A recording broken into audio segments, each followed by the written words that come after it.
महान क्रांतिकारी सरदार भगत सिंह सुखदेव की आज इनका शहीदी दिवस है। इन महान स्वतंत्रता सेनानियों को बहुत बहुत नमन, बहुत बहुत प्रणाम। और शहीदी दिवस पर दिल्ली के मुख्यमंत्री अरविंद केजरीवाल ने मोर्चा खोल दिया। जंतर मंतर पर प्रधानमंत्री ने, कुल मिलाकर अगर कहा जाए तो जंतर मंतर से केजरीवाल ने प्रधानमंत्री को ललकारा। शहीदी दिवस पर राजगुरु भगत सिंह का हवाला देते हुए उन्होंने कहा कि अंग्रेजी हुकूमत के खिलाफ राजगुरु और भगत सिंह तमाम क्रांतिकारियों ने पोस्टर लगाए थे, फिर भी अंग्रेजों ने भी उन पर कोई एफआईआर, कोई कार्रवाई नहीं की थी। लेकिन आज 100 साल बाद क्या भगत सिंह ने सोचा था कि कोई एक ऐसा प्रधानमंत्री आएगा जो पोस्टर लगाने पर कार्रवाई कर देगा, गिरफ्तारी हो जाएंगी, मुकदमे लिखे जाएंगे।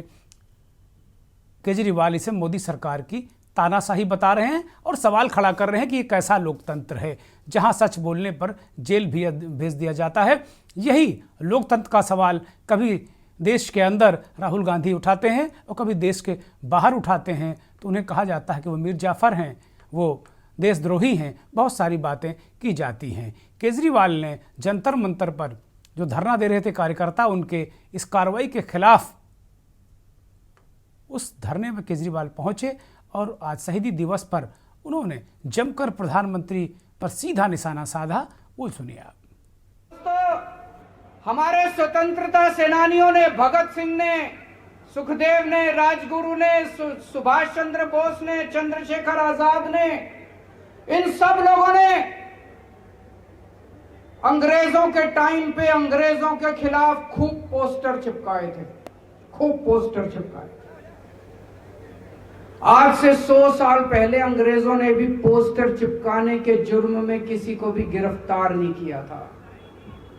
आज से 100 साल पहले भी अंग्रेजों ने किसी को पोस्टर चिपकाने के जुर्म में एफआईआर नहीं की थी। भगत सिंह ने सोचा भी नहीं था कि एक ऐसा भारत बनेगा आज से 100 साल के बाद कि एक ऐसा प्रधानमंत्री आएगा कि पोस्टर चिपकाने के जुर्म में 138 एफआईआर हो जाएंगी। 138 एफआईआर।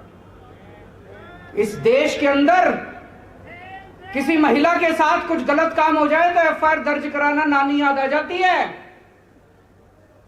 इस देश के अंदर चोरी हो जाए, डकैती हो जाए, कोई छीना झपटी हो जाए, मारपीट हो जाए, मर्डर हो जाए तो एफआईआर नहीं होती। 24 घंटे के अंदर पोस्टर चिपकाने के जुर्म में 138 एफआईआर।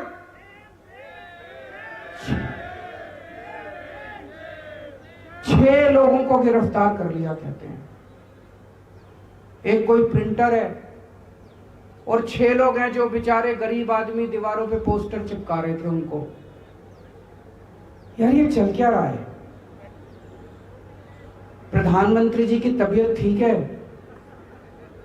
मैं पूछना चाहता हूं, प्रधानमंत्री जी की तबीयत ठीक है? हमारे महान देश के इतने शक्तिशाली प्रधानमंत्री एक प्रिंटर और 6 गरीब आदमियों से भिड़े पड़े हैं परसों से। ये शोभा देता है हमको? इतने महान देश के शक्तिशाली प्रधानमंत्री एक प्रिंटर से भिड़े पड़े हैं परसों से। ये पोस्टर ही तो था, मोदी हटाओ देश बचाओ, लगा लिया, क्या फर्क पड़ गया? तबीयत ठीक है प्रधानमंत्री जी की?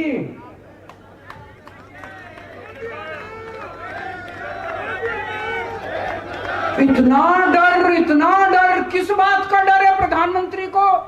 इतनी इनसिक्योरिटी, इतने इनसिक्योर हैं, लोगों को पकड़ पकड़ के जेल में डाल रहे हैं।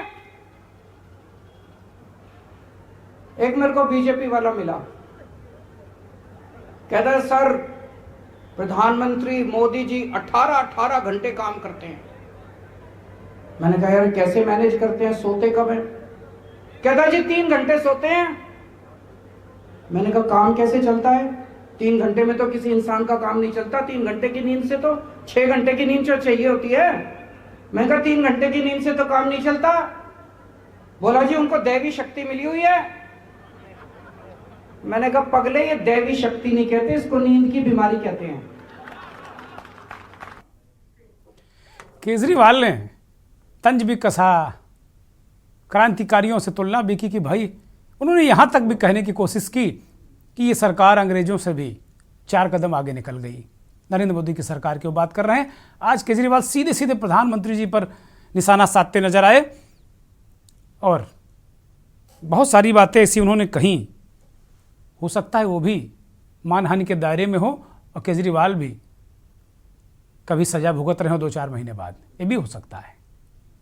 कांग्रेस पार्टी के नेता प्रवक्ता अभिषेक मनु सिंघवी ने एक प्रेस कॉन्फ्रेंस की और राहुल गांधी को सजा के मसले पर कांग्रेस का पक्ष रखा।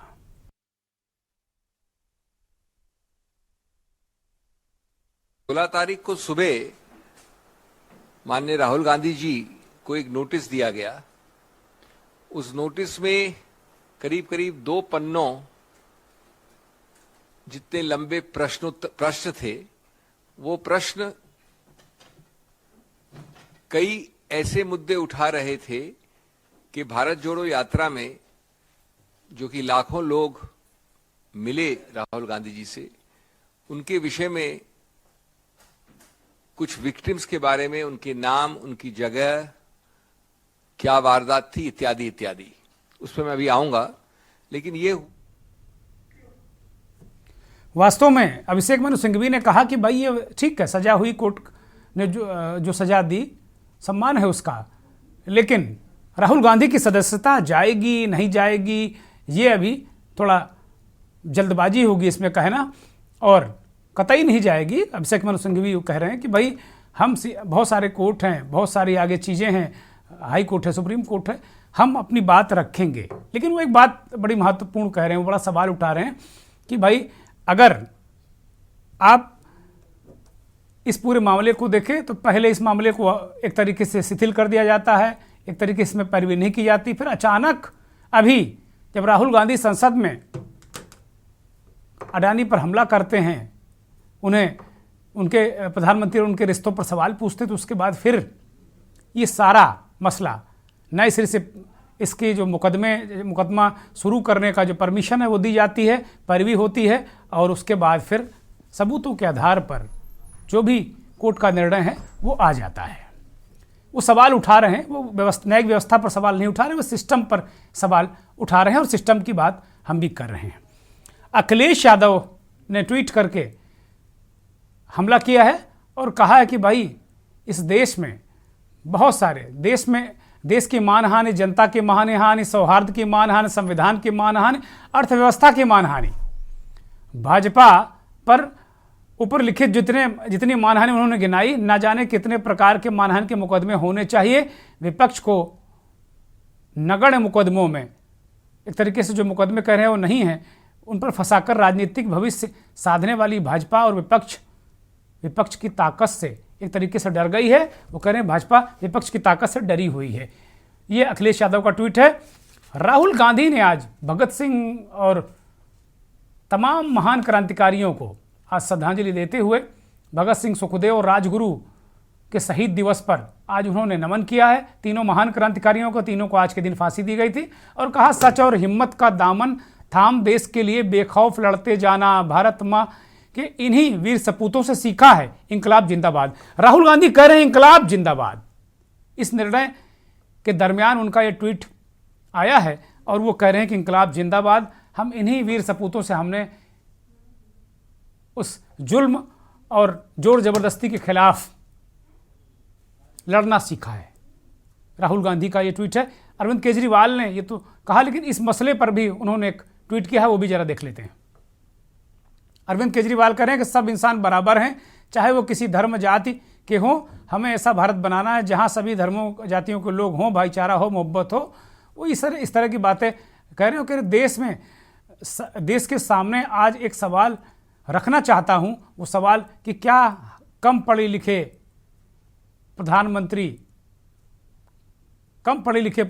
21वीं सदी के भारत का निर्माण कर पाएंगे? ये बात राहुल गांधी कह रहे हैं, पता नहीं, माफ़ कीजिएगा, अरविंद केजरीवाल कह रहे हैं। और किसकी तरफ इशारा है वो, ये खुद ही केजरीवाल जाने या जिसकी तरफ वो इशारा कर रहे हैं। मुझे लगता है कि नरेंद्र मोदी को कह रहे हैं, लेकिन वो तो अच्छे खासे पढ़े लिखे इंसान हैं। पता नहीं 21वीं सदी के भारत के निर्माण की बात, तो ये क्या ट्वीट वो कर रहे हैं। मंथन हम शुरू करते हैं और मेहमानों का परिचय कराते हैं। उत्तर प्रदेश की धरती से बहुत ही वरिष्ठ पत्रकार नवेद सिको साहब हमारे साथ जुड़े हैं, बहुत स्वागत।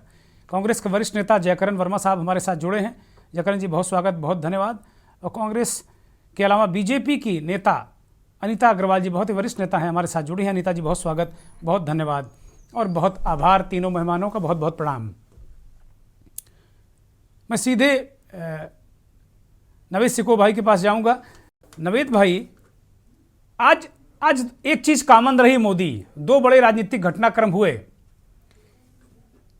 एफआईआर होती है कि मोदी हटाओ देश बचाओ, पोस्टर लगाया दिल्ली में आम आदमी पार्टी के लोगों ने, और केजरीवाल खुद कह रहे हैं कि 138 एफआईआर 24 घंटे के अंदर हो गई, 6 लोग गिरफ्तार हैं, गरीब गुरबे गिरफ्तार हो गए।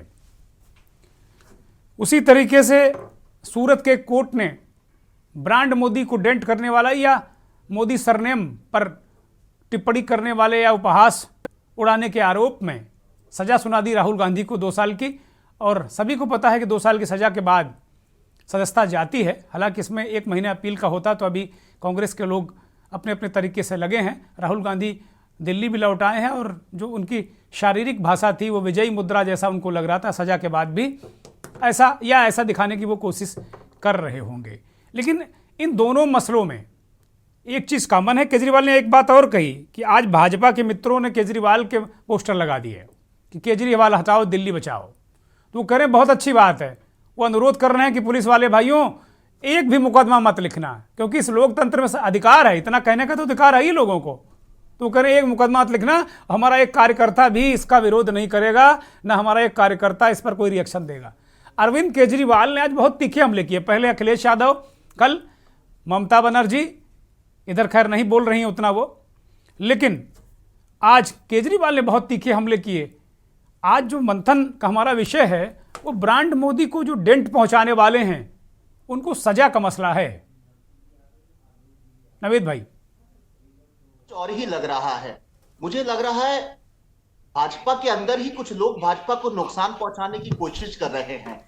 देखिए, भाजपा की चुनावी रणनीति बहुत बेहतरीन है, सब लोग तारीफ करते हैं, विरोधी भी तारीफ करते हैं, जो पक्ष जो समर्थन करने वाले हैं वो भी तारीफ करते हैं, मैं भी तारीफ करता हूं। चुनावी रणनीति टॉप क्लास की, और सरकारी भाजपा सरकारों की जो योजनाएं हैं, जो रणनीति, जो उनका काम करने का तरीका है, उससे भी पार्टी को फायदा हो, ये हमेशा सरकार की हर फैसले के पीछे उनकी दृष्टि ये होती है कि पार्टी को फायदा हो, उनका जन समर्थन बढ़े।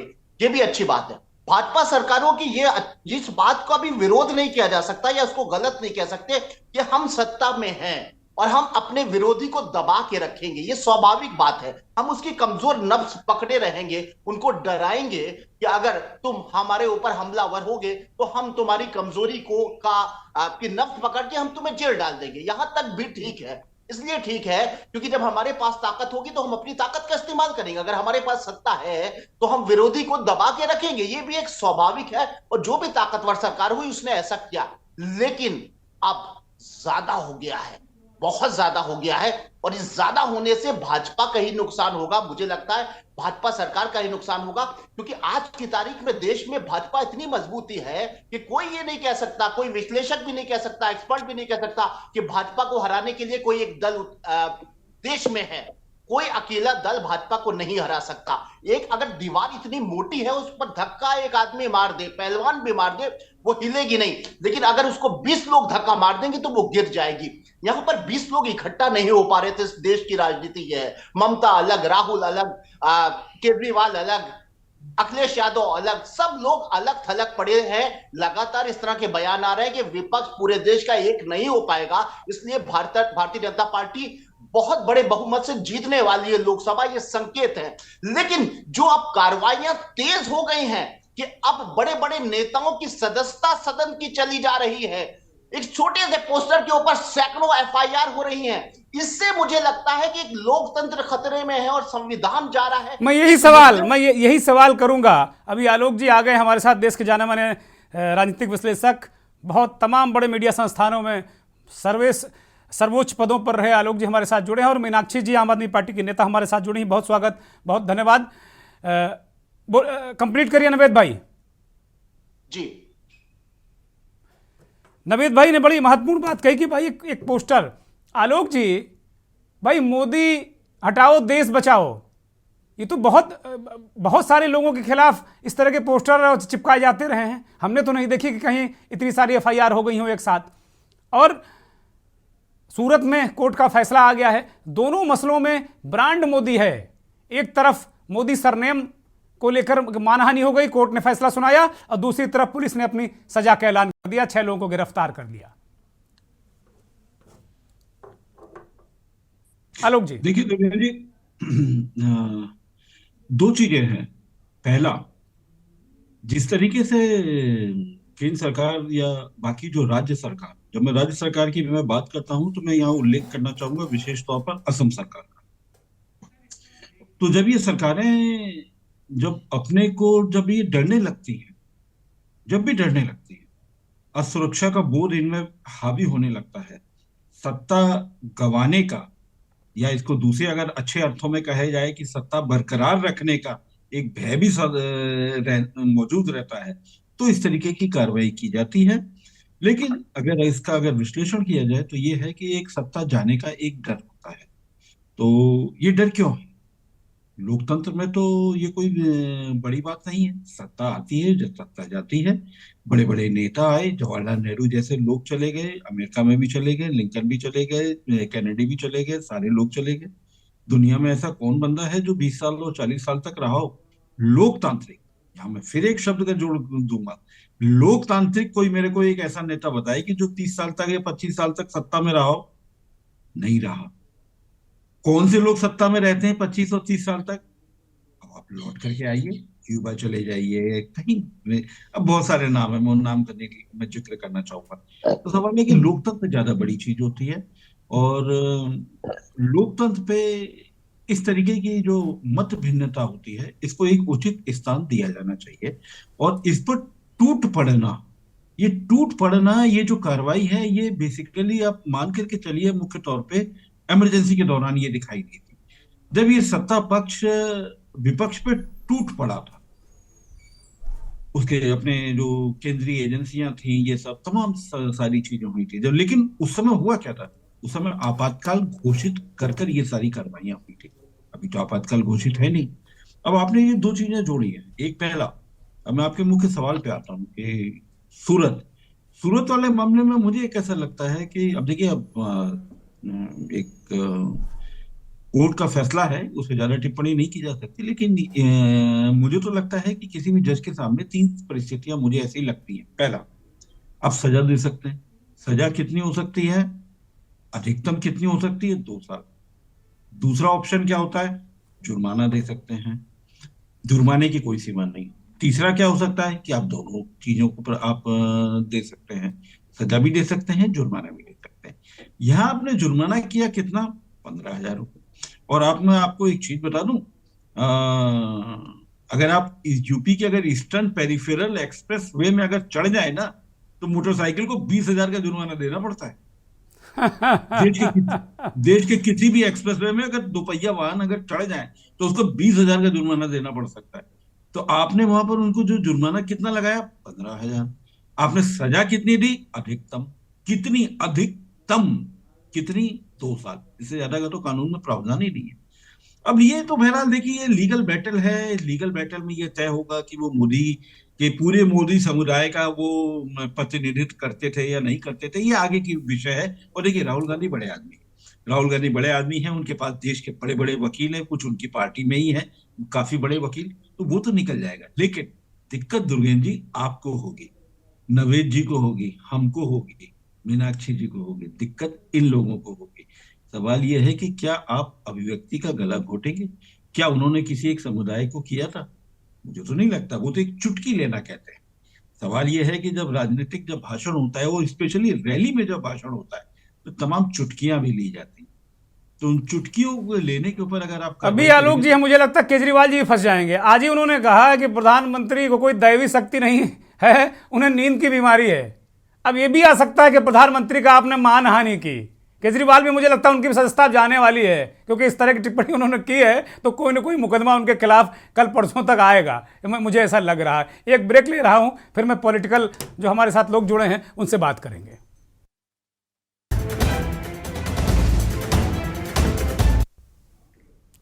अभिषेक मनु सिंघवी कह रहे थे कि भाई जिस मुकदमे में राहुल गांधी को सजा हुई है वो मुकदमा शिथिल था, नए सिरे से उसे चलाने की अनुमति दी गई, मुकदमा चला और फिर उन्हें सजा हुई।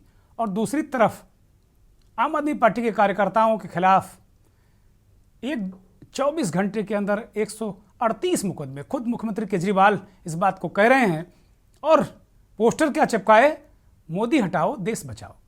हम लोगों को बहुत अच्छी तरह याद है, अच्छी तरह हम लोग ठीक ठाक सामरस्त हो गए थे जब यही जनसंघ के लोग नारा लगाते थे इंदिरा गांधी के खिलाफ, खा गई शक्कर पी गई तेल, ये देखो इंदिरा का खेल।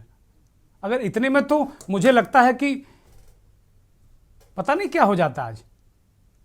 अनीता अग्रवाल के पास जाऊंगा। अनीता जी, राहुल गांधी विदेश में जाकर अगर कह रहे हैं कि भाई लोकतंत्र खतरे में है, तो विपक्ष तो यही कह रहा है कि सारे संकेत तो वही हैं, आप किसी को बोलने नहीं देंगे, पोस्टर लग जाएगा तो गिरफ्तारी हो जाएगी। मतलब क्या क्या चाहते हैं आप लोग इस देश में, वो आज बता दीजिए, ताकि सब लोग अपने अपने घर बैठ जाएं आराम से। नवेद भाई का भी कोई काम नहीं, आलोक जी भी अपना संन्यास ले लें, और ये दोनों पॉलिटिकल मेहमान हैं, ये भी अपना कहें कि ठीक है जाओ अपना सिलाई बुनाई कढ़ाई का हम लोग दुकान खोल लें। दुर्गेश जी, सबसे अच्छी बात तो ये है कि इनको भगत सिंह, राजगुरु वगैरह सब याद आ रहे हैं, सुखदेव सब याद आ रहे हैं, जो आज तक कभी इन्होंने उनको याद नहीं किया, नंबर 1। और नंबर 2 कि राहुल गांधी अगर किसी मोदी जी के आड़ में पूरे मोदी समाज को लेंगे तो बट नेचर वो कोर्ट का मैटर है। कोर्ट में किसी ने अपने, वो भी जो एडवोकेट मोदी ही था, उसने उसको लेकर केस किया, ये आप अच्छे से जान रहे हैं। और जहां तक कि केजरीवाल का है, केजरीवाल का तो मोदी जी से बहुत ही प्रेम है, आज का नहीं। जब बनारस में इलेक्शन लड़ने आए थे तो वो भी उनके साथ इलेक्शन लड़ने आए थे कि मैं उनकी जमानत जब्त करा दूंगा और ये कर दूंगा, बहुत गर्व से आए थे। और कैसे गए आपको अच्छे से मालूम है। उनका प्रेम आज का नहीं है, कब से प्रेम उनका चला आ रहा है। इसलिए ये जो कहेंगे इनके लोग, जनता जान रही है, जनता समझ रही है। सबसे आप लोग भी नारे लगाते थे, तमाम सरकारों के खिलाफ पोस्टर चिपकाते थे कि फला हटाओ देश बचाओ प्रदेश बचाओ, तो क्या मुकदमे लिखे गए आप लोगों के खिलाफ? लेकिन अरे मुकदमों के बाद सबसे बड़ी बात यह कि एक प्रधानमंत्री के, अरे प्रधानमंत्री देश से बड़ा, लोकतंत्र से बड़ा थोड़ी हो जाएगा। प्रधानमंत्री देश हो जाएगा क्या? लोकतंत्र, विपक्षी दलों को क्या काबू में बंद कर दोगे आप लोग? अच्छा भाई आप तब जब आप लोग विपक्ष में थे तब प्रधानमंत्री नहीं था। जब मनमोहन सिंह को इतनी टिप्पणी आप लोग किया करते थे, वो प्रधानमंत्री नहीं थे, उसको इस देश की जनता ने उन्हें नहीं चुना था। टिप्पणी कितने पोस्टर आप लोगों ने लगाए होंगे मनमोहन सिंह के खिलाफ। मैं आपको नारा बता रहा हूं, जनसंघ के लोग लगाते थे, मैंने अपने कानों से सुना है। ये खा गई शक्कर पी गई तेल, ये देखो इंदिरा का खेल, कांग्रेस के 3 दलाल इंदिरा, संजय बंसीलाल, मैं अपने कानों से मैंने सुना है ये नारे, आज तक मुझे याद है। तब नहीं डिफॉर्मेशन हो गया, तब देश खतरे में नहीं आ गया। अनीता जी नहीं, आप नहीं, देश अब कौन सा खतरे में आ रहा है? देश कौन सा एफआईआर करा रहे हैं आप। लोकतंत्र, राहुल गांधी अगर लोकतंत्र पर सवाल उठा दिया तो वो कहते हैं देश खतरे में हो गया। ना आप एफआईआर दिखा दीजिए पहले, आप एफआईआर अरे केजरीवाल कह रहे हैं भैया, आज दिल्ली पुलिस के जो रोज नामचा वो कह रहा है 138 एफआईआर है, 6 लोग गिरफ्तार हैं, बेचारे मजदूर हैं, वो जो एक प्रिंटर है, 6 मजदूर हैं पोस्टर चिपकाने वाले, आम आदमी पार्टी के जो कार्यालय के लोग थे। छोड़िए केजरीवाल को, छोड़िए आप। अरे आदुगर जी, एक एफआईआर दिखा दीजिए, फला व्यक्ति ये एफआईआर हुई है। चलिए मैं मीनाक्षी जी को आमंत्रित करता हूँ। मीनाक्षी जी, केजरीवाल झूठ बोल रहे हैं क्या? अनीता जी कह रहे हैं कि एफआईआर दिखाइए। मीनाक्षी जी एफआईआर दिखा दीजिए हमें। मीनाक्षी जी दिखा रहे हैं। मीनाक्षी, अब मैं कोर्ट के मसले बहुत टिप्पणी नहीं करूंगा, वो वकील टिप्पणी करेंगे। अभिषेक मनु सिंघवी ने जो बात कही मैंने वो आपको बताई। केजरीवाल के मसले पर आप कह रहे हैं एफआईआर दिखा दीजिए। मीनाक्षी शर्मा आम आदमी पार्टी के नेता हमारे साथ जुड़ी हैं। मीनाक्षी जी बताइए। आप दिखा दीजिए। बिल्कुल सरासर झूठ है, सरासर झूठ है। ठीक है, अब आप बोलने दीजिए मीनाक्षी जी को, बोलने दीजिए, कम से कम यहां मत लोकतंत्र। बोलिए मीनाक्षी जी, अनम्यूट करिए, बोलिए, जवाब दीजिए। अनीता जी सवाल उठा रही हैं। ओके, अब आवाज आ रही है मुझे, आपको दुर्गेश जी मेरी? हाँ, दर्शक सुन रहे हैं आपको, बोलिए।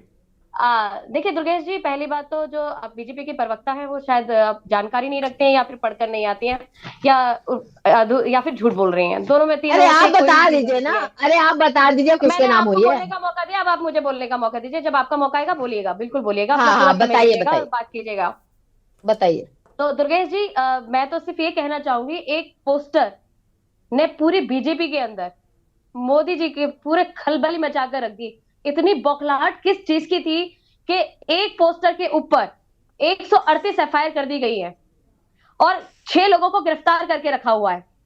तो ऐसा आज अगर इस तरीके के नारे नाम पहली बार तो बताइए, लग नहीं रहे। नाम बताइए, भविष्य में नाम बताइए, एक का नाम ये बताइए। अरे एक इतिहास का नाम बता में दीजिए। खुद बीजेपी ने कितने नारे लगाए, आपने भी बताया, बहुत सारे नारे। जो एक विपक्ष में एक रहता है एफआईआर, एक वो मुझे का नाम जनता बता दीजिए के कि ये व्यक्ति सामने है, ये एफआईआर सत्ता बता पक्ष का दीजिए। नीता जी क्या नकाब बात में कर तो रही रखेगा हैं वो? दिल्ली पुलिस का रोज नामचा बता रहे हैं, वो झूठ बोल रहे हैं। केजरीवाल एक मुख्यमंत्री हैं, जिम्मेदार व्यक्ति हैं, वो कह रहे हैं एफआईआर 138 हुई है, 6 लोग गिरफ्तार हैं। मैं आपको अभी भेज दूंगा, मंथन के कार्यक्रम के बाद मैं भेज दूंगा कौन कौन लोग गिरफ्तार हैं, मैं भेज दूंगा आपको। अभी तक आपकी गिरफ्तार हैं बीजेपी लोग। का स्टेटमेंट क्यों नहीं आया? आप यहाँ पर बैठकर झूठ बोल रही हैं, तो आपके क्या कहते हैं, किसी भी नेता का स्टेटमेंट क्यों नहीं आया कि नहीं हमने कोई एफआईआर नहीं की है? क्यों किसी डिबेट में नहीं बोला किसी भी आपके प्रवक्ता ने नेशनल चैनल पर जाके कि नहीं हमने कोई एफआईआर नहीं की है? तो झूठ बोलना बंद कीजिए, या तो जानकारी रखकर आइए या फिर झूठ मत बोलिए। दुर्गेश जी, मैं आपको यही बता रही थी कि आज समय देखिए बहुत ही डिफरेंट हो गया है राजनीति के अंदर। मैं मीनाक्षी जी, मैं आपको आज बीच में इंटरप्ट करूंगा, जी मैं बीच में बताइए। इंटरप्ट करूंगा, बीच में कहना चाहता हूँ कि जो दिल्ली के जो स्पेशल सीपी हैं दीपेंद्र पाठक, उन्होंने जी बताया है कि जो एफआईआर हुई है वो हुई है under sections of the printing press act and defacement of property act, इसके तहत हुई है। तो अब अगर इनको ये कुछ चाहिए तो हमको एफआईआर देने की जरूरत नहीं है, ये स्पेशल सीपी दीपेंद्र पाठक के यहाँ पूछ ली। बस इतना ही कहना था। बोलिए मीनाक्षी जी, जी कंप्लीट करें, फिर मैं जयकरण ये तो वर्मा के पूरे पास जाऊंगा। आलोक जी, तो पूरी दुनिया को पता है कि एफआईआर हुई है। शायद इनकी प्रवक्ताओं को या तो बताकर नहीं भेजते बीजेपी वाले, या ये अरे झूठ बोलने में माहिर हो गए हैं। भैया पोस्टर के देश बचाओ मोदी बचाओ उस पे नहीं है, एक बार पहले आपका सुन समय लीजिए। आएगा तब बोलिएगा। आपने कहा आपका समय आएगा तब बोलिएगा। आप ऐसे कॉपी लाके दिखाइए ना, पहले हमें एफआईआर अरे आपको आलोक जी ने बता दिया डीसीपी झूठ बोल रहे हैं, सेक्शन में बताइए ना। झूठ बोल रहे हैं। ठीक है, मैं फिर एक छोटा सा ब्रेक ले रहा हूं, और इस ब्रेक के बाद हमारे साथ पूर्व जज बीडी नकवी साहब भी जुड़ेंगे, और जयकरण वर्मा जो कांग्रेस के नेता हमारे साथ जुड़े हैं। राहुल गांधी को किन परिस्थितियों में सजा हुई, क्या कांग्रेस पार्टी ने वहां पैरवी नहीं की, या सबूत बहुत मजबूत थे, ये बातें भी बड़ी महत्वपूर्ण हैं। बड़ा सवाल कि राहुल गांधी की सदस्यता क्या वाकई खतरे में पड़ गई है, क्योंकि आजम खां, उनके बेटे, बहुत सारे नेताओं के जो विपक्षी नेता हैं, उनकी सदस्यता चली गई है। राहुल गांधी कुछ ज़्यादा ही मुकर्रर इस दौरान हैं, और उनकी सदस्यता भी अब खतरे में पड़ गई है। सूरत की कोर्ट ने आज राहुल गांधी के खिलाफ एक फैसला सुनाया और 2 साल की सज़ा उन्हें दे दी। जैसा कि सभी को मालूम है कि 2 साल का जो सज़ा याफ्ता जनप्रतिनिधि है, उसकी सदस्यता स्वतः खत्म हो जाती है, खत्म कर दी जाती है। लेकिन अभी इस फैसले के बाद 30 दिन का वक्त राहुल गांधी को अपनी पैरवी आगे करने के लिए मिलेगा, ऐसा उनके वकील इस बात को कह रहे हैं। कांग्रेस पार्टी के नेता जयकरण वर्मा हमारे साथ जुड़े हैं, जयकरण जी के पास जाएंगे। इस बीच ब्रेक के दौरान पूर्व जज बीडी नकवी साहब भी हमारे साथ जुड़ गए हैं। बहुत स्वागत नकवी साहब, बहुत अहम मसला है आज, इसलिए हमने आपको आमंत्रित किया है। जयकरण वर्मा जी, कुल मिलाकर राहुल गांधी की सदस्यता खतरे में पड़ गई है। अगर ये सजा आगे भी ऐसी रहती है तो मुझे लगता है फिर उनको बाहर होना पड़ेगा लोकसभा से। इस पूरे घटनाक्रम को आप किस तरह देख रहे हैं? कोर्ट का मसला है चूंकि, इसलिए बहुत मैं नहीं कहूंगा, मैं निवेदन करूंगा कि कोर्ट पर कोई सीधी टिप्पणी नहीं की जाए।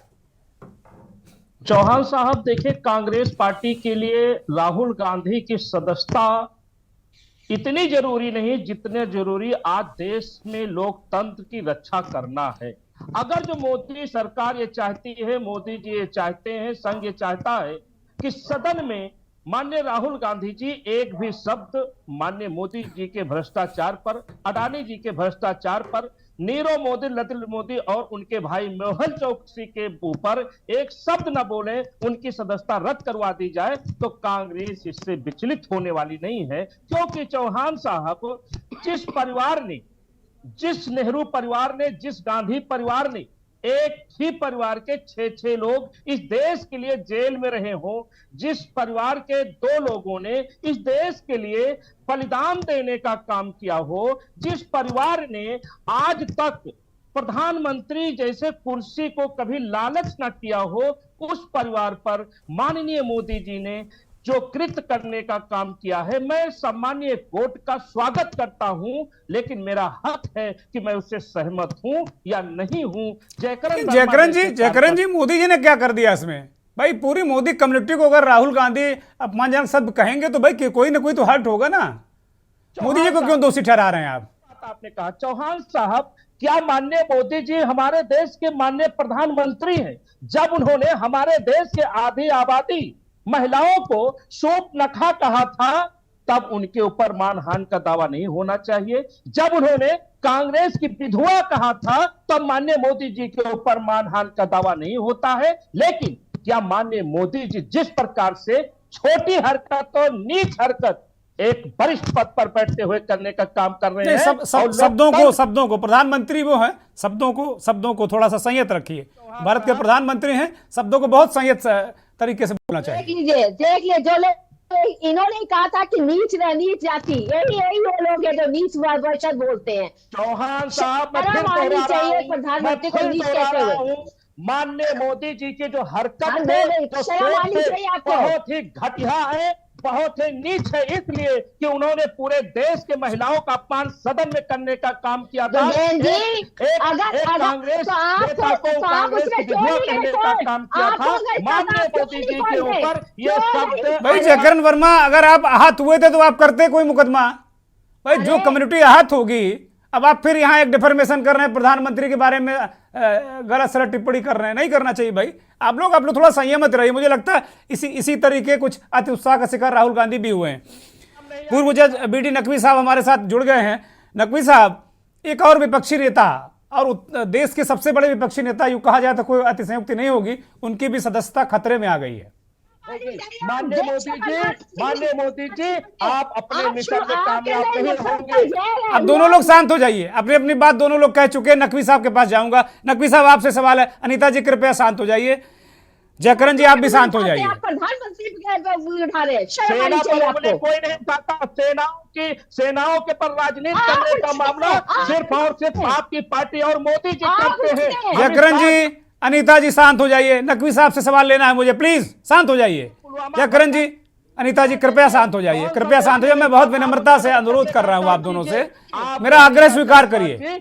आप मोट की इधर उधर बातें मत कीजिए। आप मेरा आग्रह स्वीकार करिए। नकवी साहब बोलिए। शांत हो जाइए, आप गलत मत बोलिए। नकवी साहब। जी, बीजेपी के अलावा गलत बोलने का हक किसी को नहीं। हाँ, किसी को नहीं। बात सही है, बहुत अच्छी बात कही आप जी। नकवी साहब बोलिए। जी, ऐसा है कि ये जो जजमेंट आया है, ये 2 साल की सजा, इसके जो कई पहलू हैं। एक तो बात यह है कि किसी कम्युनिटी को कुछ कहना, मैं कह दूं जैसे कि गुजरातीज आर ठग्स, तो ये सेंटेंस जो है डिफेमेशन की परिभाषा में नहीं आता।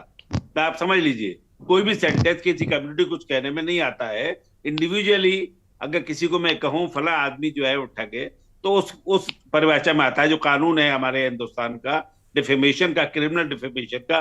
क्रिमिनल डिफेमेशन में मैलिशियस इंटेंशन, जुरिस्डिक्शन सारा मैलिशियस देखा जाता है। क्रिमिनल डिफेमेशन और सिविल डिफेमेशन का यही फर्क है कि मेलाफाइडी होना चाहिए। एक तो बात जजमेंट मैंने पूरा पढ़ा नहीं है, लेकिन उसके अंदर जुरिस्डिक्शनल इशू है, कोलार की स्पीच है और सूरत के कोर्ट ने सजा की है। एक तो इन पहलुओं पर हमें बात करनी होगी, जो पहलू है। अब हम ना प्राइम मिनिस्टर के बारे में बात करेंगे, हम सिर्फ अपनी न्यायिक व्यवस्था के बारे में। इस जजमेंट ने पूरी जुडिशियल सिस्टम पे एक सवाल खड़ा कर दिया है। तो अगर मैं ये कह रहा हूं तो मैं उस मैजिस्ट्रेट को नहीं कह रहा हूं, बल्कि मैं इस सिस्टम को कह रहा हूं। सारा देश देख रहा है कि उसके अंदर क्या चीज है। ये तो अपीलेट कोर्ट देखेगा कि क्या गलती हुई, अपीलेट कोर्ट को हक है, लेकिन जुरिस्डिक्शन के बारे में और जो लोग कंप्लेनेंट हैं उनको ये बताना होगा, ये साबित करना था कि पब्लिक में उनकी मानहानि हुई है, वो लोअर हुए हैं एस्टिमेशन में लोगों के। ये बहुत जरूरी चीज है दुर्गेश जी, जो बहुत समझने की है लोगों को। जो हम बात करेंगे, हमें बिल्कुल एकेडमिक बात करनी चाहिए हमें एक जुरिस्डिक्शन का इशू, मैंने इसीलिए आपसे अनुरोध किया कि इस पूरे मसले को जरा दर्शकों को समझाइए। जी जी, देखिए ऐसा है, मैं बिल्कुल, पहली बात तो ये है कि कोलार की स्पीच है और सूरत में ट्रायल हुआ है जी। सूरत में जो ट्रायल हुआ है, जिस मजिस्ट्रेट का ट्रायल हो रहा था, वो उसको पिटिशनर ने स्टे करा दिया हायर कोर्ट से कि साहब अभी मुझे सुनवाई नहीं करनी है। जब उस मजिस्ट्रेट का ट्रांसफर हो गया, तब नए जो मजिस्ट्रेट आए उनके सामने सुनवाई करा के ये जजमेंट उन्होंने ऑब्टेन किया है। मैं ये बात कहना चाहता हूं कि लोगों को समझना चाहिए, किसी कम्युनिटी को, किसी ग्रुप को मैं ये कहूं कि साहब वकील लोग लखनऊ में फ्रॉड कर रहे हैं, अगर वकील कम्युनिटी, तो ये डिफेमेशन नहीं है। अगर मैं ये कहूं कि एबीसी ए या बी ऐसा कर रहे हैं, तो वो मेरे खिलाफ ट्रायल कर सकते हैं, क्रिमिनल कंप्लेंट कर सकते हैं। ये इसका हमें फर्क समझना होगा यहाँ की पब्लिक को। तो मेरा ये मानना है कि ये अपीलेट कोर्ट में जाने के बाद ये जजमेंट स्टे हो जाएगा। ठीक बात है। आलोक भदौरिया जी, नकवी साहब खुद ही जज रहे हैं और बहुत सारे मुकदमों को सुना है। नकवी साहब ने जो स्थितियां बताई हैं उसके मुताबिक तो मुझे नहीं लगता कि हायर कोर्ट में राहुल गांधी को आगे सजा ये रहेगी, ऐसा लगता है। बाकी तो कोर्ट है और कोर्ट का निर्णय सबको स्वीकार है। आलोक जी, ही नहीं रहा। देखिए, दो चीजें हैं। सबसे पहली बात है कि इस आदेश का मैसेज क्या है, और इससे पहले इस टाइमिंग सबसे बड़ी इंपॉर्टेंट है। हालांकि मैं ये नहीं कहूंगा कि वो केंद्र सरकार ने कहा था कि वो सूरत वाली कोर्ट ऐसा फैसला दे, मैं इस निष्कर्ष पे नहीं पहुंचना चाहता, लेकिन मैं उस निष्कर्ष पे पहुंचना चाहता हूं कि जो राजनीतिक जो कवायद होती है, पहली बार देश में, ये कहना चाहिए दुनिया में भी, सत्तारूढ़ पार्टी वहां पर लोकसभा की कार्रवाई नहीं होने दे रही है, जबकि संविधान के हिसाब से और परंपराओं के मुताबिक सत्ता पक्ष का दायित्व होते हैं कि वो सदन चले। और ये बात केवल हम नहीं कह रहे हैं, बीजेपी के सारे धुरंधर नेता, चाहे आडवाणी जी हो, चाहे सुषमा जी हो, चाहे अरुण जेटली जी हो, नरेंद्र मोदी जी उस समय संसद में नहीं आए थे जब ये सारी बातचीत हो रही थी, चाहे 2G से लेकर सारी बात हो रही, तो सब लोग कहते थे कि ये सदन चलाना सरकार की जिम्मेदारी है। आप वहां पर उनको बोलने नहीं दे रहे। राहुल गांधी की एक चीज बड़े महत्वपूर्ण है, वो राहुल गांधी ने प्रेस कॉन्फ्रेंस में ये कहा कि जब सदन के अंदर, लोकसभा के अंदर, ये मतलब संसद के अंदर जब 4 मंत्री मेरे ऊपर आरोप लगा रहे हैं, तो मेरा अधिकार बनता है संसद सदस्य होने के नाते कि मैं संसद के भीतर उनका जवाब दूं, लेकिन आप उसको बोलने नहीं दे रहे हैं। तो कुल मिलाकर एक मैसेज एक ग्रहण करने की बात है। मैसेज क्या हो रहा है? मैसेज ये आ रहा है कि क्या सबको चुप हो जाना चाहिए? क्या सबको चुप करने की कोशिश हो रही है? क्या इस दिशा में ये जो कदम उठाए जा रहे हैं, ये नहीं होता? देखिए, राहुल गांधी बड़े आदमी है, मुझे पूरी उम्मीद है उनके पास वकीलों की फौज है, कहीं ना कहीं उसमें मिल जाएगा, क्योंकि डिफेमेशन में आज तक 2 साल की सजा नहीं हुई है, अभी तक नहीं हुई है किसी को। अगर 2 साल की सजा, एक तो ये है, मैं लेके चलता हूं, और बड़ी फौज है वो उनको बचा लेगी, कुछ नहीं होगा। लेकिन मैसेज क्या जा रहा है? क्या विपक्ष के नेताओं के लिए क्या मैसेज है? क्या जो जो लोकतांत्रिक जर्नलिस्ट हैं उनके लिए क्या मैसेज है? क्या एनजीओ हैं उनके लिए क्या मैसेज है? तो सबसे बड़ी बात है कि शासन हमेशा मैसेज देता है, वो मैसेज चला गया है। अब सवाल है कि उस मैसेज में वो एडवांटेज क्या है? एडवांटेज हमेशा होता है कि जो विक्टिम कार्ड होता है, आप यह याद करिए, प्रधानमंत्री मोदी जी भी हमेशा विक्टिम कार्ड खेलते हैं। ये सारे के सारे लोग मेरे पीछे पड़े हुए हैं, मैं अकेला लड़ रहा हूं 135 करोड़ के विश्वास के साथ में। लेकिन वो ये नहीं बताते कि 135 करोड़ में उनको वोट इतने नहीं मिले थे, वोट भारतीय जनता पार्टी को 16 करोड़ ही मिले थे। एक चीज तो ये, तो सवाल है कि विक्टिम कार्ड तो सभी खेलते हैं। अगर विक्टिम कार्ड में, यहाँ तो मुझे लग रहा है कि यहाँ राहुल गांधी एडवांटेजियस पोजीशन में आ रहे हैं। ये अब दिक्कत ये आ रही है कि जो भारतीय जनता पार्टी जो भारत जोड़ो यात्रा से जो सहम गई थी, राहुल गांधी की जो एक इमेज जो भारतीय जनता पार्टी ने अपने काफी पैसे खर्च करके जो बनाई थी, वो ध्वस्त हो गई। उसके बाद फिर वो चला उनका, फिर उसके बाद में वो कैम्ब्रिज में गए, वहां भी उन्होंने भाषण दिया, एकेडमिकली भी इनकी काफी तारीफ हुई है। तो अब सवाल ये कि इनका जो पप्पू बनाने वाला, जो मैं खुद नहीं कह रहा, भाजपा का जो पप्पू बनाने वाला जो अभियान था, वो अभियान हो गया है फ्लॉप। अब ये इस पर ये लगे हैं कि ये सीरियस ऑफेंडर है। यहाँ पर मेरी एक बातचीत हो रही थी, वहां पर एक निष्कर्ष ये निकला है कि वहां पर ये भी तर्क दिया गया कोर्ट में कि सीरियल ऑफेंडर है झूठ बोलने के। तो सवाल है कि आप झूठ बोलने के ऑफेंडर हैं, तो ये तो चलिए कोर्ट की बैटल है, छोड़ दीजिए। लेकिन मुझे तो लग रहा है कि राहुल गांधी इसमें विपक्ष की धुरी में आएंगे। इसका एक सबसे बड़ा नतीजा भी है अरविंद केजरीवाल का एक आपका ट्वीट को भी आप ध्यान दीजिए। अरविंद केजरीवाल का जो ट्वीट क्या आ रहा है कि राहुल गांधी पर ये इस तरीके की चीज क्यों हो रही है? क्या ये हाँ, आज विपक्ष के आज नेताओं अरविंद को नहीं केजरीवाल भी, आलोक जी, अरविंद केजरीवाल, अखिलेश यादव, सारे लोग आज एक साथ खड़े नजर आए। और तेजस्वी यादव ने तो यहां तक कह दिया आलोक जी कि अब मैं बार बार कह रहा हूं, तेजस्वी यादव कह रहे हैं कि भाई अब मौका है, अब एक हो जाओ सब लोग, क्यों नहीं तो बहुत दिक्कतें आने वाली हैं। और जो वास्तव में सवाल यही बड़ा है, नकवी साहब भी कुछ कहना चाहते थे और अनीता अग्रवाल भारतीय जनता पार्टी के नेता हैं, उनका भी पक्ष जानेंगे, लेकिन बार बार यही सवाल है कि जो परिस्थितियां हैं, ठीक है ये फैसला कोर्ट का है, इसमें किसी को टिप्पणी का अधिकार है नहीं, लेकिन टाइमिंग और परिस्थितियां क्या ऐसी बन रही हैं कि जो राहुल गांधी विदेश में जाकर बातें कह रहे हैं, क्या उस पर इस तरह की परिस्थितियां, चाहे वो केजरीवाल के कार्यकर्ताओं पर एफआईआर हो, चाहे पत्रकारों का मुंह बंद करने की कोशिश की गई हो, ये क्या अपने आप में ये चीजें साबित कर देगा?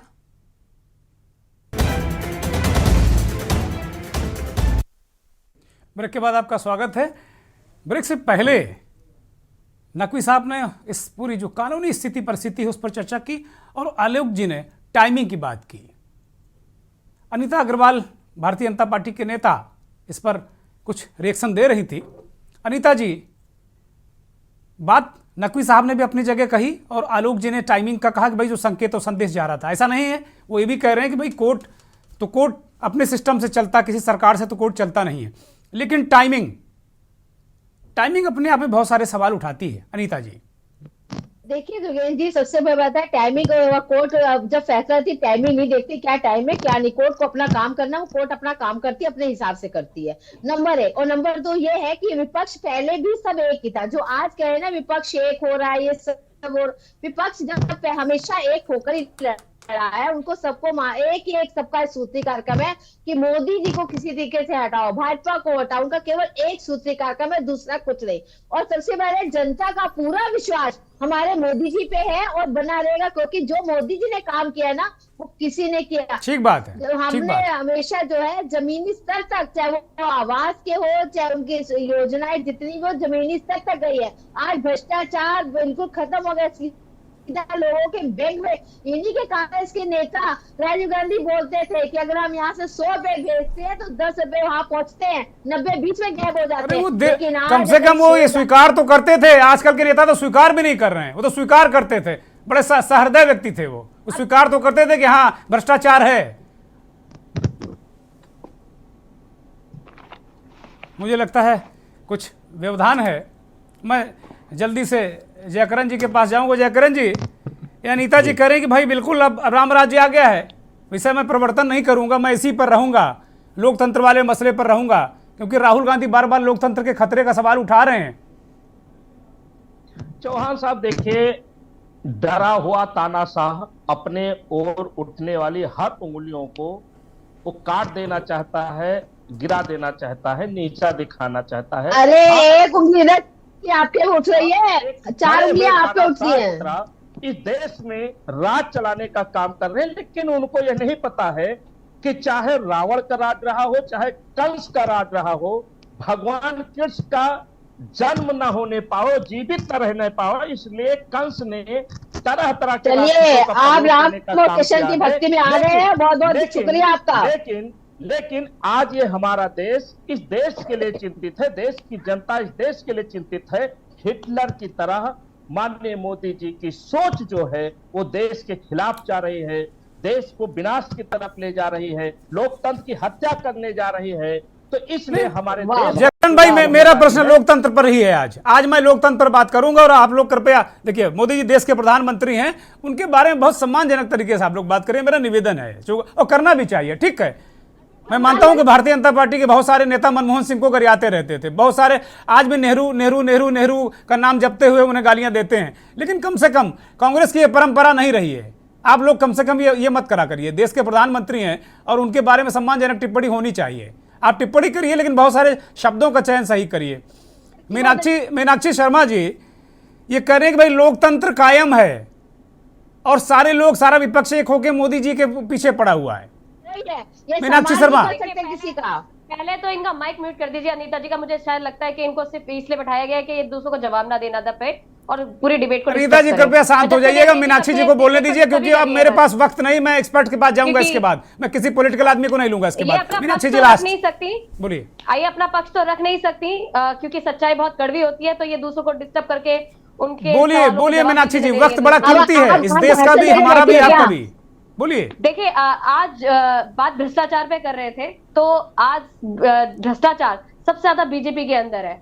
आप देखिए कि जो विपक्ष है उसको जानबूझकर हम लोकतंत्र पे बात कर रहे हैं, आज भ्रष्टाचार हमारा मुद्दा नहीं, माफ कीजिएगा मीनाक्षी जी। जो एफआईआर हुई एक दिन में, वो हमारा लोकतंत्र है कि राहुल गांधी, केजरीवाल, क्या सारे लोग इस बात को जो कह रहे हैं कि लोकतांत्रिक व्यवस्था नहीं है यहाँ, लोकतंत्र खतरे में, मैं उस पर बात कर रहा हूं और उस पर आपका जवाब चाहता हूं फोकस्ड। बात हो रही है, इनको स्वयं नहीं मालूम क्या बात हो रही है। अनीता जी अगर आप चुप रहेंगे तो किसी और को जवाब देने का मौका मिलेगा कि आपको अनीता जी प्लीज, अनीता जी प्लीज, चूंकि आपने भ्रष्टाचार की बात की अनीता जी, इसलिए वो कर रही है। अनीता जी शांत रहिए प्लीज, बोलिए बोलिए मीनाक्षी जी। या तो आप इनका माइक म्यूट कर दीजिए क्योंकि ये किसी को जवाब नहीं देने दे रही है। बोलिए मीनाक्षी जी, समय बहुत कम बचा है, मेरे पास 2 मिनट है, मुझे तीनों एक्सपर्ट को लेना 2 मिनट में, बोलिए। दुर्गेश जी, आज सचमुच में देश के अंदर लोकतंत्र को बहुत बड़ा खतरा हो गया है और दूसरा संविधान की जो धज्जियां उड़ाई जा रही हैं वो भी बहुत ही विचारणीय प्रश्न है आज के समय में।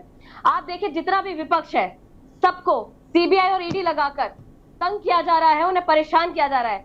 बात भ्रष्टाचार की इसलिए आई है यहाँ पर क्योंकि आप ये देखिए कि जो शुभेंद्र अधिकारी हैं या जितने भी शुभेंद्र अधिकारी, मुकुल राय हैं, नारायण राणे हैं या हेमंत विश्व शर्मा है, ये जितने भी लोग हैं, जब ये विपक्ष की पार्टियों में थे तो उन्होंने खूब खुलकर भ्रष्टाचार किया और जब ये बीजेपी ज्वाइन कर लेते हैं तो ये वॉशिंग मशीन में आज केजरीवाल जी ने कहा है कि मोदी जी, आज केजरीवाल जी ने आरोप लगाया है, उन्होंने कहा इस बात को कि मोदी जी कहते हैं कि मेरी पार्टी में आओ भ्रष्टाचार करो, किसी विपक्षी पार्टी में रहने नहीं दूंगा, वहां भ्रष्टाचार नहीं करने दूंगा, मेरी पार्टी में। आज उन्होंने तंज कसा है। मैं नकवी साहब के पास जाऊंगा। नकवी साहब, जो दिल्ली वाला मसला है कि 24 घंटे में 138 एफआईआर, 6 गिरफ्तार, और आलोक जी कह रहे हैं कि भाई पब्लिक प्रॉपर्टी वाले एक्ट के तहत मुकदमा लिखा गया है, तो बहुत सारे विज्ञापन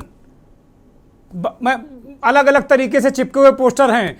दिल्ली पुलिस ने कितने लोगों के खिलाफ कार्रवाई कर दी होगी, और केजरीवाल जी कह रहे हैं कि नानी याद आ जाती है गंभीर अपराधों के मुकदमे लिखाने में। जी जी बिल्कुल सही, केजरीवाल साहब ने गलत नहीं कहा। इस देश के अंदर चौकसी भाई जब भागे थे यहाँ से तो 84 एफआईआर थी उनके खिलाफ जी, 84 एफआईआर। एक एफआईआर अगर हो जाए तो आदमी भाग नहीं सकता। अब तो ये बताइए, ये तो चीजें एविडेंट हैं, कितने गुजराती लोग भाग गए। अगर मैं ये कहूँ कि साहब गुजराती पैसा लेके भागा तो इस पर क्या डिफेमेशन होगा भाई? गुजरातियों का भागे गुजराती हैं, यूपी का नहीं भागा, मध्य प्रदेश का नहीं भागा, महाराष्ट्र का नहीं भागा। ये तो सच्चाई है ना। जुडिशियल सिस्टम तो बिल्कुल, इसका सबसे बड़ा सवाल है कि क्या हमारा जुडिशियल सिस्टम सर्वाइव करेगा? इस जजमेंट से ही बात है। मेरा कहना ये होगा, उस मजिस्ट्रेट के खिलाफ एडमिनिस्ट्रेटिव इंक्वायरी करने का काम चीफ जस्टिस का है। Honourable high court, Gujarat high court को इंक्वायरी करनी चाहिए एडमिनिस्ट्रेटिव साइड में कि जजमेंट बिल्कुल सही है या नहीं है। ट्रांसपेरेंसी, भाई अकाउंटेबिलिटी, बड़ा लीडर को 2 साल की सजा मैक्सिमम सेंटेंस दिया गया है क्रिमिनल डिफेमेशन में, तो ये बात जिम्मेदारी हमारे chief justice high court Gujarat और चीफ जस्टिस ऑफ इंडिया उन दोनों की है, हमारी नहीं। हम एक बात कह सकते हैं कि इस बात को देखा जाना चाहिए कि क्या जुरिडिक्शन सूरत कोर्ट को था। इतना एक बड़ा सवाल है ये। क्या कंप्लेनेंट को ग्रीवांस थी? हर आदमी को हमेशा डिफेमेशन बोला सकता है जो खुद ग्रीवांस हो, उसकी मानहानि हुई हो तब होता है। तब क्या ये जजमेंट उस पैरामीटर्स पे पूरा उतरता है, नहीं उतरता? ये सारे सवाल है, जुरिडिक्शन का सवाल। ठीक बात है नकवी साहब। मैं नवेद सिकों के पास जाऊंगा। नवेद जी, बहुत संक्षिप्त में, राहुल गांधी ने जो देश में कहा कि भाई संसद में आवाज बंद, अब पूरा सेशन ही म्यूट, उसके बाद संसद में बोलने दोगे नहीं, बाहर बोलने दोगे नहीं, भारत जोड़ो यात्रा उनको करनी पड़ी, फिर वो जाके विदेश में बोल रहे हैं। तो राहुल गांधी जो जाके विदेश में बोल रहे हैं भाई लोकतंत्र खतरे में है, आप क्या मानते हैं कि भाई आज राहुल गांधी की सदस्यता भी खतरे में है? केजरीवाल कह रहे हैं कि भाई गरीब गुरबा लोगों को आपने एफआईआर कर दी, अगर किसी सीरियस मामले के मुकदमा दिखाना हो तो हालत खराब हो जाती है। बात निकल के आ रही है, एक बात बार बार निकल के आ रही है। एक वाक्य है कि लोकतंत्र खतरे में है, विपक्ष की तरफ से ये सेंटेंस, ये वाक्य बार बार दोहराया जा रहा है और भारतीय जनता पार्टी की सरकार उसको प्रमाणित कर रही है कि हाँ तुम सही कर रहे हो। और वो जो एक जो धागा है लोकतंत्र खतरे में इस पंक्ति का, इसमें विपक्ष बंध रहा है, गुंद रहा है, इकट्ठा हो रहा है, जो भाजपा के लिए खतरनाक है। मुझे नहीं लगता कि भाजपा सरकार की इतनी खराब स्थिति हो गई है कि वो इस तरह की चीजों पर उतर आएगी। मुझे लगता है बहुत बड़ा अभी भी जन विश्वास है, बड़ा जन समर्थन है, आज भी भाजपा जीत सकती है लोकसभा आसानी से। लेकिन जो घटनाएं घट रही हैं वो अपने आप में वाकई भाजपाइयों को भी संतुष्ट नहीं करेंगी, क्योंकि एक सांसद की तरफ से ये बयान आता है कि चाकू की धार तेज कर लो, एक समुदाय से हमें बदला लेना है। एक सांसद इस तरह का बयान देती है, एक महिला सांसद, एक आतंकी हमले में एक शहीद होता है अधिकारी, पुलिस अधिकारी, और उसको इस पर कोई एफआईआर हुई क्या, मैं पूछूंगा आलोक जी से। आलोक जी फाइनल कमेंट, इस शो का फाइनल कमेंट। कार्रवाई नहीं हो रही है तो सवाल उठेगा, और मुझे लगता है कि ये भाजपा सरकार के लिए खतरनाक सिम्टम्स नजर आ रहे हैं। आलोक जी फाइनल कमेंट, बहुत संक्षिप्त। देखिए, मुझे ऐसा लगता है कि लोकतंत्र में किसी भी मुद्दे पे चर्चा हो सकती है। अब जैसे अगर हिंडनबर्ग की रिपोर्ट आई है, उस रिपोर्ट में मैं 88 पॉइंट थे, जिसमें से 32 पॉइंट में बाकायदा कंपनियों का जिक्र के साथ में कंपनियों के नाम के हवाले से सारी बातें दी गई थी। अब सवाल है कि देश को जानने का हक है कि क्या वास्तव में शेल कंपनियों के द्वारा हुआ है, तो ये देश की एक अर्थव्यवस्था के लिए बहुत बड़ा खतरा है। तो इसलिए ये जांच की परमिशन दी जानी चाहिए और सदन में हमेशा बोलने का मौका दिया जाना चाहिए, चाहे कोई भी हो, म्यूट नहीं होना चाहिए। आप संसद की कार्रवाई को अगर ये आप खत्म कर देंगे तो आप ये मान कर चलिए संसद का मुख्य दायित्व क्या है, कानून बनाना, विधायी काम करना। अब आप देखिए, एक हिंदू अखबार में एक रिपोर्ट छपी थी कि आज से 3 साल पहले एक बिल के ऊपर एक औसत 200 मिनट से ज्यादा चर्चा होती थी, अब वो चर्चा घट कर औसत की भी बात करा, अब वो 83 मिनट पे आ गई है। तो क्या संसद क्या इसलिए है, क्या संसद पे चर्चा नहीं होनी चाहिए? बड़ा महत्वपूर्ण आंकड़ा बहुत महत्वपूर्ण आंकड़ा आलोक भदौरिया जी ने दिया। बहुत शुक्रिया भदौरिया जी, आपका बहुत धन्यवाद। नवेद भाई आपका भी बहुत बहुत शुक्रिया। अनीता अग्रवाल जी आपका शुक्रिया। मीनाक्षी शर्मा जी आपका शुक्रिया।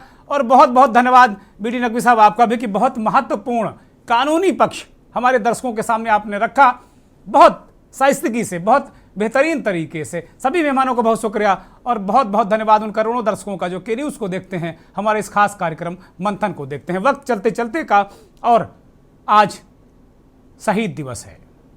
आज ही के दिन भगत सिंह, राजगुरु और तमाम हमारे जो क्रांतिकारी हैं उनको फांसी पर चढ़ा दिया गया था। सुखदेव, वास्तव में इन शहीदों ने क्या इस तरह के देश की कल्पना की थी जैसा देश हम देख रहे हैं? क्या भगत सिंह और राजगुरु और सुखदेव ने सोचा था कि ऐसा देश होगा? ये बड़ा सवाल है। और आज ही के दिन एक और महान लोकतंत्र के महान सेनानी डॉक्टर राम मनोहर लोहिया का जन्मदिन हुआ था। आज उनकी जन्म जयंती है।